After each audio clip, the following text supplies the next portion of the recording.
இப்படி கூட வாடா, இப்படி கூட வாடா. சரி, இப்படி நிற்கும், அப்படி நிற்கும், அப்படி நிற்கும். ரைட்.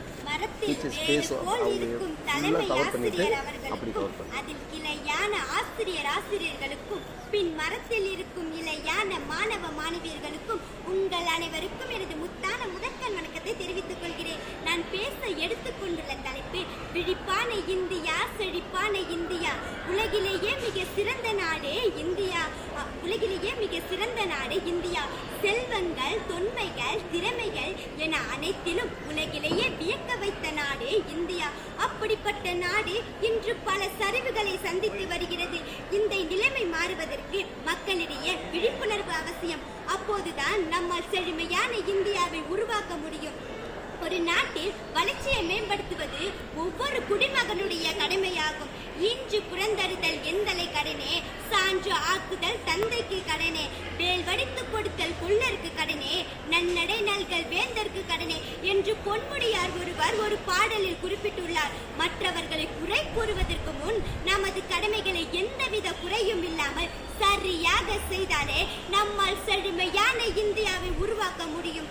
இந்தியா பலமானதாக இருக்க வேண்டும் என்று நினைத்தால் மட்டும் போதாது. நம் தேசத்தை செழுமையானதாக வைத்திருக்க முதலில் மாற்றம் நம்மிடம் இருந்து தொடங்க வேண்டும். ஒரு தனி மனிதனின் விழிப்புணர்வு நம் தேசத்திற்கு மிகவும் அவசியமாகும். அறிவுடையார் ஆபதறிவார், அறிவில்லார் ரத்தரி கல்லாதறிவார் என்ற திருவள்ளுவரின் குரலுக்கேற்ப மக்கள் அனைவரும் அறிவுடையவர்களாகவும் அரசியல் பற்றிய அறிவும் முற்போக்கு சிந்தனை உள்ளவர்களாகவும் இருக்க வேண்டும். அரசியல் பற்றிய அறிவு இருப்பதன் மூலம் பல நல்ல தலைவர்கள் நம் தேசத்தை ஆழ்வார்கள். நம்முடைய அரசியல் நன்றாக இருந்தால் இந்தியா செழுமையானதாக இருக்கும். இந்தியா வளர்ச்சி அடைய முதலில் மக்கள் அனைவரும் ஒற்றுமையாக இருக்க வேண்டும். வேற்றுமை ஒற்றும் பாராட்டும் மதத்தின் பெயரில் வேற்றுமை பாராட்டும் ஒற்றுமை தேசத்தில் மதத்தின் பெயரால் புறத்தாலும் சூழ்ச்சி நம்மை புறத்தள்ள வேண்டும். மாநிலங்களாலும் மொழிகளாலும் இனங்களாலும் பிரிந்திருந்தாலும் மனங்கள் மூலம் ஒன்றுபடுவதன் மூலம் செழுமையான இந்தியாவை உருவாக்க முடியும்.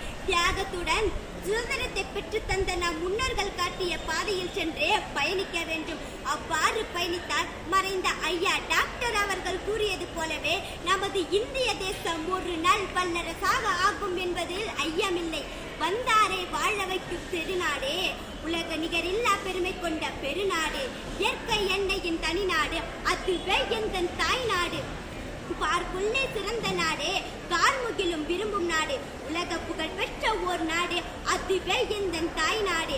பிறக்கும் போது பெருமை தந்த நாடே, இந்தியன் என்னும் பெயரை தந்த நாடு, அதுவே எந்த தாய் திருநாடு என்று கூறி வாய்ப்பளித்தமைக்கு நன்றி கூறி விடைபெறுகிறேன். நன்றி, வணக்கம்.